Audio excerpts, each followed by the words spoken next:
Last video में हमने business at introduction को देखा था, तो उसके आगे की वीडियो हम आज स्टार्ट करते हैं। इसमें हम देखेंगे characteristics of business, business activities और उसके टाइप्स क्या क्या होते हैं, ये सब हम इस वीडियो में आज देखेंगे। तो स्टार्ट करते हैं। पहले होता है, इसकी सबसे पहली विशेषता होती है एन इकोनॉमिक एक्टिविटी, आर्थिक क्रिया।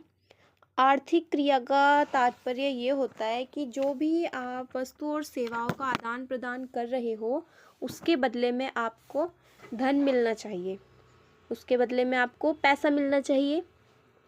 और मतलब कहा गया है कि जो भी आप बिज़नेस की विशेषता में ये कहा गया है कि जो भी व्यक्ति काम कर रहा है तो वो आर्थिक क्रिया होनी चाहिए। अगर वो बिज़नेस के अंतर्गत काम को करता है तो वो क्या होनी चाहिए, आर्थिक क्रिया होनी चाहिए। दूसरा आता है हमारा exchange of goods and services, वस्तुओं और सेवाओं का हस्तांतरण।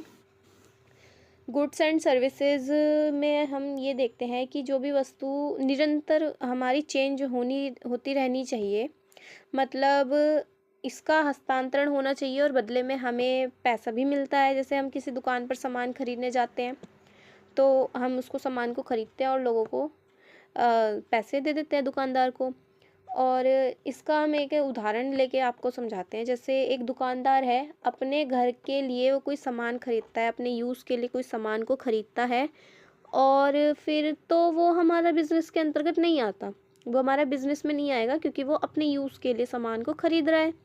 लेकिन अगर वो अपनी दुकान पर सामान को बेचने के लिए खरीदता है तो हम उसको कह सकते हैं कि वो बिज़नेस कर रहा है। मतलब अगर अपने यूज़ के लिए हम खरीद रहे हैं तो वो हमारा बिज़नेस नहीं है। लेकिन अगर हम उसी को बेचने के लिए, दूसरे को बेचने के लिए खरीद रहे हैं तो वो हमारा बिज़नेस होगा। मतलब थोक व्यापारी से हमने सामान खरीदा और उसको लोगों को बेच दिया। तीसरा आता है रेगुलरिटी इन डीलिंग्स, व्यवहारों में निरंतरता। रेगुलरिटी इन डीलिंग्स का मतलब ये है, आपका बिजनेस में जो भी आपका क्रय विक्रय होता है वो बार बार होना चाहिए, निरंतर होना चाहिए, लगातार होना चाहिए। जैसे हम एग्जांपल देते हैं, जैसे एक व्यक्ति है, वो अपना स्कूटर बेचता है और नया स्कूटर खरीदता है, तो ये काम उसका बार बार थोड़ी होगा। वो बार बार नया स्कूटर खरीदेगा, बार बार पुराना बेचेगा थोड़ी, तो वो आपका बिजनेस में नहीं आएगा। बिजनेस में आपका बार बार क्रय विक्रय होना चाहिए। फोर्थ आते हैं प्रॉफिट मोटिव।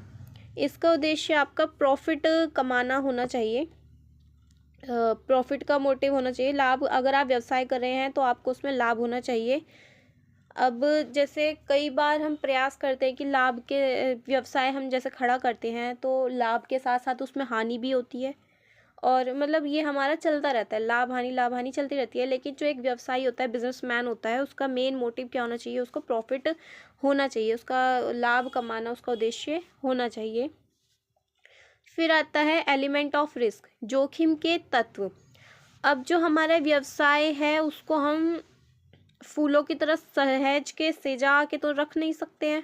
उसमें हमारा क्या होता है, जैसे फूल है कोई तो उसमें समय समय पर उस पर कांटे भी होंगे। तो यानी कि इसका ये अर्थ है कि व्यवसाय जब हम करते हैं उसमें कई प्रकार की समस्याएं आती है, कई तरह की प्रॉब्लम्स आती हैं, तो उनको हमें सॉल्यूशन देना पड़ता है, उसका समाधान करना पड़ता है।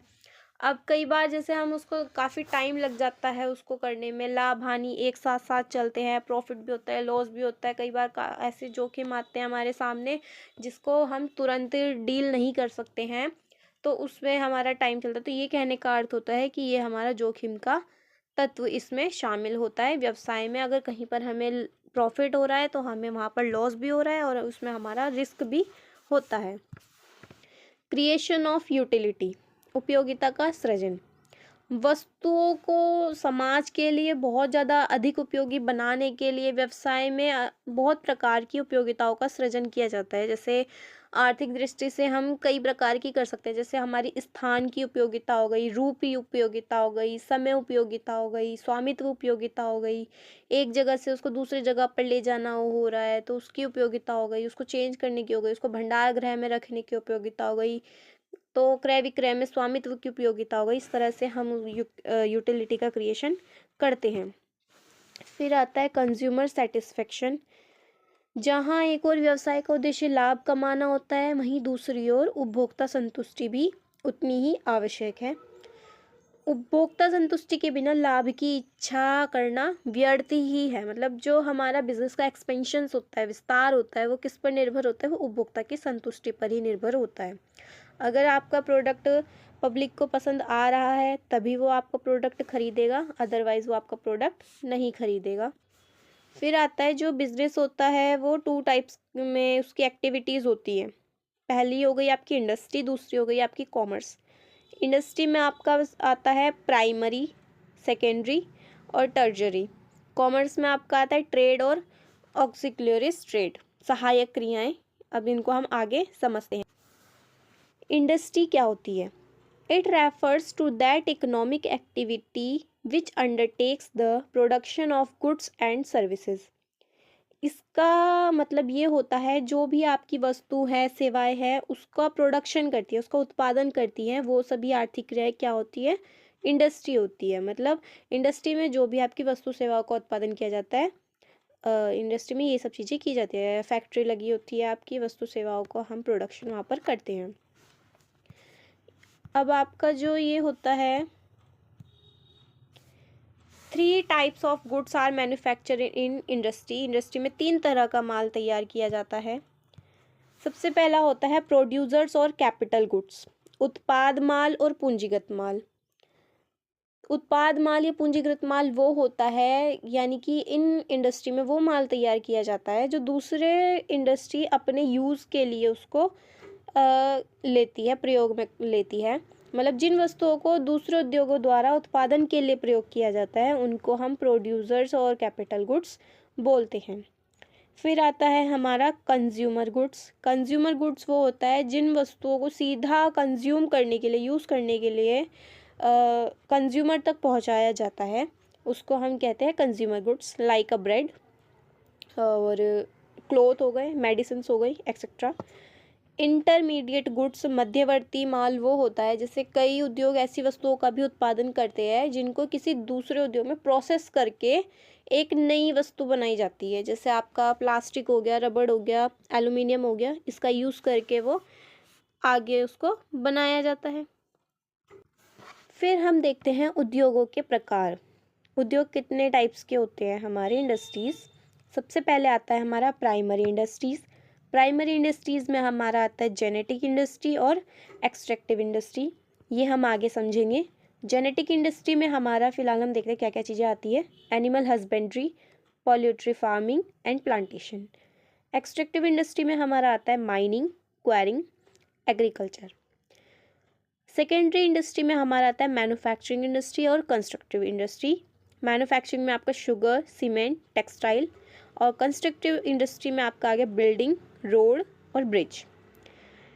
सर्विस सेक्टर, सर्विस इंडस्ट्री या सर्विस सेक्टर या टर्शरीज इंडस्ट्रीज में हमारा आता है transportation, banking, insurance, advertising and warehousing. अब इन सब चीज़ों को हम आगे समझेंगे। अब हम देखते हैं प्राइमरी इंडस्ट्रीज, प्राथमिक उद्योग क्या होते हैं। It refers to that industries which produce unrefined raw material out of which finished products are made. यह उस उद्योग को संदर्भित करता है जो अपरिष्कृत कच्चे माल का उत्पादन करता है जिसे तैयार उत्पाद बनाए जाते हैं। मतलब इसमें ये आता है आपका कि वो सब होती है आपके जितने भी नेचुरल रिसोर्सेज होते हैं उन सब को यूज़ करके एक कच्चे माल को इस तरह से तैयार किया जाता है ताकि दूसरे लोग उसको यूज़ कर सकें, यानी कि फिनिश गुड्स बनाने में उसका यूज़ हो सके। जैसे ये आपका 2 टाइप्स का होता है, जेनेटिक इंडस्ट्री और एक्सट्रैक्टिव इंडस्ट्री। अभी हमने ये पीछे भी देखा था। तो जेनेटिक इंडस्ट्रीज़ में हमारा क्या आता है, इसका मतलब ये होता है जो भी हमारे पशु हो गए, वनस्पति हो गई, इनकी नस्लों को सुधार करके इसमें बहुत ज़्यादा उपयोगी बनाया जाता है, उन्हें और अधिक उपयोगी बनाया जाता है जिससे हम उनका यूज़ कर सकें, उनका लाभ उठा सके। तो इन उद्योगों में आपका पशुपालन, मुर्गी पालन और पौधारोपण आदि चीज़ें आती है। स्पेशली ये यानी कि पशु और वनस्पतियों की नस्लों को लेकर काम करती है। फिर आती है आपकी एक्सट्रैक्टिव इंडस्ट्री, निष्कर्षण उद्योग। इसमें इसका मतलब ये होता है, जो आपकी जैसे हमारी पृथ्वी हो गई, तो पृथ्वी से कोई पदार्थ निकला, जल या वायु इनसे कोई पदार्थ निकला, या तो हम उसका यूज़ कर उसको निकाल के उसको यूज़ करने लायक बनाते हैं। जैसे कोयले की खान से कोयला निकालना, लोहा, गैस, तेल आदि निकालना, खुली खानों से पत्थर निकालना, कृषि से अनाज, ऐसी अन्य चीज़ें हमारी इस इंडस्ट्री में आती है। फिर आता है हमारा सेकेंडरी इंडस्ट्री, द्वितीयक उद्योग, गौण उद्योग। It refers to that industry which use the raw material produced by primary industry and change them into finished item. ये क्या करते हैं, ये उस उद्योग को संदर्भ करता है जो प्राथमिक उद्योगों द्वारा उत्पादित कच्चे माल का उपयोग करके उन्हें तैयार माल में बदलता है। प्राइमरी इंडस्ट्री में अब जो हमारा रॉ मटेरियल था, अनरिफाइंड रॉ मटेरियल था, उसको हमने यूज़ कर लिया, यूज़ करने लायक बना लिया। अब सेकेंडरी इंडस्ट्री क्या करती है, जो हमारी प्राइमरी इंडस्ट्री ने गुड को मटेरियल को यूज़ करने लायक बनाया था, उसका यूज़ करके वो उसको फिनिश्ड गुड्स में बना देती है। और ये भी हमारा 2 टाइप्स का होता है। इसका एग्जांपल हम देखते हैं, जैसे कपास का उत्पादन करा, जो वो था प्राइमरी इंडस्ट्री, उन्होंने कपास का उत्पादन किया। अब वो कपास से हमने जब कपड़ा बना लिया, तो वो हमारे किस में आ गया, वो सेकेंडरी इंडस्ट्री में आ गया। सेकेंडरी इंडस्ट्री के भी आपके 2 टाइप्स होते हैं। सबसे पहला होता है मैन्युफैक्चरिंग इंडस्ट्री और मैन्युफैक्चरिंग सेक्टर। विनिर्माण उद्योग या विनिर्माणी क्षेत्र, इसमें आपका सबसे पहले आता है विश्लेषणात्मक उद्योग। सबसे पहले हम देखते हैं मैन्युफैक्चरिंग इंडस्ट्री क्या होती है। इसमें हमारा रॉ मटेरियल या सेमी फिनिश्ड मटेरियल, इनको ह्यूमंस की हेल्प से या फिर हमारी मशीनों की हेल्प से फिनिश्ड गुड्स में तैयार किया जाता है। यानी कि कच्चे माल को या अर्धनिर्मित माल को मानव और मशीनों की सहायता से तैयार माल में इनको परिवर्तित किया जाता है। जैसे कपास से कपड़ा बनाया, कच्चे लोहे से इस्पात, गन्ने से हमने चीनी बनाई। अब इनको 4 भागों में बांटा गया है। सबसे पहला आता है एनालिटिक इंडस्ट्री, विश्लेषणात्मक उद्योग। इसके अंतर्गत एक वस्तु से अनेक प्रकार की वस्तुओं का निर्माण किया जाता है। जैसे कच्चे तेल से पेट्रोल, डीजल, गैसोलीन आदि का उत्पादन किया जाता है। फिर आता है प्रोसेसिंग इंडस्ट्रीज, प्रसंस्करण उद्योग। इसके अंतर्गत वे उद्योग आते हैं जिनमें कच्चे माल को विभिन्न उत्पादन प्रक्रिया यानी प्रोसेस से निकालकर उपयोगी वस्तु में तैयार किया जाता है। जैसे गन्ने से चीनी तैयार करना। फिर आता है सिंथेटिक इंडस्ट्री, सम्मिश्रण उद्योग। इस उद्योग के अंतर्गत अनेक कच्चे पदार्थों को मिलाकर एक नया उपयोगी पदार्थ बनाया जाता है। जैसे चूना, पत्थर, जिप्सम, कोयला, उनको मिलाकर हमने क्या बना दिया, एक सीमेंट बना दिया। यानी कि एक चीज़ से बहुत सारी चीज़ें हमने बना दी। फिर आता है असेंबलिंग इंडस्ट्री। असेंबलिंग इंडस्ट्री हमारी ये होती है, इसमें क्या करते हैं, जैसे हमारा विभिन्न उद्योगों द्वारा निर्मित पुर्जों को जोड़कर कोई नई नई उपयोगी वस्तुओं का निर्माण किया जाता है। मतलब जैसे प्राइमरी इंडस्ट्री ने चीज़ बना दी, उन्होंने लोहा बना दिया। सेकेंडरी इंडस्ट्री में लोहे से उन्होंने कोई कल पुर्जे बना दिए, कील बना दी, या और भी पेंच कस दिए, वगैरह वगैरह जो भी चीज़ें होती है वो बना दी।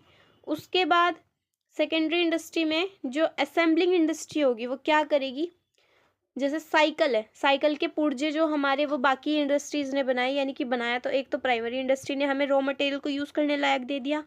सेकेंडरी की जो एनालिटिक, प्रोसेसिंग, सिंथेटिक इंडस्ट्रीज़ हो गई, इन्होंने उसके कल पुर्जे बना दिए साइकिल के। और असेंबलिंग इंडस्ट्री में उन सबको जोड़कर उन्होंने क्या बना दिया, एक साइकिल को तैयार कर दिया। यानी कि इसमें विभिन्न उद्योगों द्वारा निर्मित पुर्जों को जोड़कर नई नई उपयोगी वस्तुओं का निर्माण किया जाता है। जैसे cycle, radio, television, computer, scooter आदि। फिर आता है second constructive industry. Constructive industry ये हो गया आपका, इसमें दूसरे उद्योगों द्वारा उत्पादित वस्तुओं का प्रयोग करके रचनात्मक कार्य किए जाते हैं। जैसे आपका सीमेंट, लोहा, ईंट, लकड़ी आदि, इनको यूज़ करके हमने एक बिल्डिंग बना दी, ब्रिज बना दिए, रोड बना दिए, डैम्स बना दिए।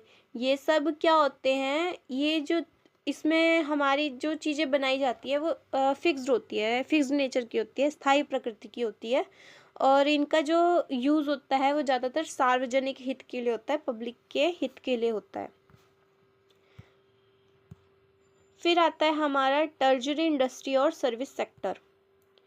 It refers to that industry which produce service. ये क्या करते हैं, ये सर्विस प्रोवाइड कराते हैं, ये हेल्प भी करते हैं आपकी प्राइमरी इंडस्ट्री, सेकेंडरी इंडस्ट्री, उनकी हेल्प भी ये कौन करते हैं, ट्रेजरी इंडस्ट्रीज करते हैं, सर्विस सेक्टर करते हैं। यह उस उद्योग को संदर्भित करता है जो सेवाओं का उत्पादन करते हैं, यानी कि ये सेवा प्रदान करते हैं, ये कोई प्रोडक्ट नहीं बनाते, ना तो इनमें फैक्ट्री लगी होती है, ये सब क्या करते हैं, ये सेवाएं उत्पादन करते हैं, सेवाएं प्रदान करते हैं। जैसे इसको हम सेवा उद्योग भी कहते हैं। ये समझ लीजिए जैसे हमारा बिजनेस होता है, उसमें कई तरह की प्रॉब्लम्स आती है, बहुत सारी बाधाएं उत्पन्न होती है, तो उन बाधाओं को दूर करने के लिए क्या किया गया है, ये सर्विस सेक्टर को लाया गया है। अब इसमें सबसे पहले आपका आता है इंडस्ट्री, ट्रांसपोर्ट इंडस्ट्री, परिवहन उद्योग। फिर आता है बैंकिंग इंडस्ट्री, बैंकिंग उद्योग। फिर आता है आपका इंश्योरेंस इंडस्ट्री, बीमा उद्योग। एडवर्टाइजिंग इंडस्ट्री, विज्ञापन उद्योग। And then warehousing industry, भंडारण उद्योग। अब जैसे हमारा प्रोडक्ट बिल्कुल तैयार हो गया, उत्पादन से लेके उसको अंतिम उपभोक्ता तक पहुंचाना है, कंज्यूमर तक पहुंचाना है, उसके लिए क्या किया जाएगा, ट्रांसपोर्ट की फैसिलिटी होगी, परिवहन उद्योग होगा। फिर आता है बैंकिंग इंडस्ट्री। अब हमारे पास बिजनेस में ज़्यादातर कई बार पैसा बहुत लगता है, वित्त की जो भी बाधा होती है उसको दूर करने के लिए बैंक का हेल्प लेनी पड़ती है, तो बैंकिंग उद्योग को लाया गया। इंश्योरेंस इंडस्ट्री, बीमा उद्योग। मान लीजिए जैसे आप अपना शिप से कोई सामान भेज रहे हैं, अब बाई चांस समुद्र में तूफान आ जाए या कुछ आ जाए या हमारा शिप ही खो जाए, तो उसका सामान जो उस पर गया है उसका लॉस होगा। या फिर आप जैसे ट्रक से माल भेजते हैं, वो रास्ते में चोरी हो जाए या कुछ जल जाए, अगर आपका सामान नष्ट हो जाता है तो उस लॉस को भरने के लिए, उसकी भरपाई करने के लिए क्या होता है, इंश्योरेंस करा लेता है सामान का, ताकि उसकी भरपाई हो जाए। तो इसके लिए क्या बनाया गया, बीमा उद्योग बनाया गया सुरक्षा की दृष्टि से। फिर आता है एडवर्टाइजमेंट इंडस्ट्री, विज्ञापन उद्योग। कम्युनिकेशन की जो भी प्रॉब्लम होती है, आपका जैसे कोई नया प्रोडक्ट आप मार्केट में लेकर आना चाहते हो, अब उसको लोगों तक कैसे पहुंचाया जाएगा, कैसे हम समझाएंगे आगे जाके कि हमारा प्रोडक्ट ये इस चीज़ में ऐसा है, इसकी ये खासियत है, ये अच्छाई है। तो जो भी कम्युनिकेशन की प्रॉब्लम होती है, इसको दूर करने के लिए विज्ञापन उद्योग को लाया गया है, एडवर्टाइजमेंट को लाया गया है। फिर आता है वेयर हाउसिंग इंडस्ट्री, भंडारण उद्योग। भंडारण उद्योग में आपका ये होता है कि आप जैसे कोई भी गुड आपका आया, अब उस गुड्स को स्टॉक करने की प्रॉब्लम आती है कि आप उसको रखेंगे कहाँ, तो उसके लिए आपको वेयर हाउसिंग इंडस्ट्री बनाई गई है, संग्रहण उद्योग खोले गए हैं। जो हमारे पांचों के पांचों इंडस्ट्रीज होती है, ये हमारी सेवा प्रदान करती है, सर्विस सेक्टर होते हैं बिजनेस की। ये तीन में उद्योग की जो तीन हमारी प्राइमरी इंडस्ट्री हो गई, सेकेंडरी इंडस्ट्री हो गई और सर्विस इंडस्ट्री हो गई, इनकी हेल्प से ही हमारा बिजनेस आगे चलता है। बिजनेस की एक्टिविटीज़ में ये हमारा बहुत महत्वपूर्ण रोल निभाती हैं। आई होप आपको वीडियो अच्छी लगी होगी। आप लाइक कीजिए, शेयर कीजिए, कमेंट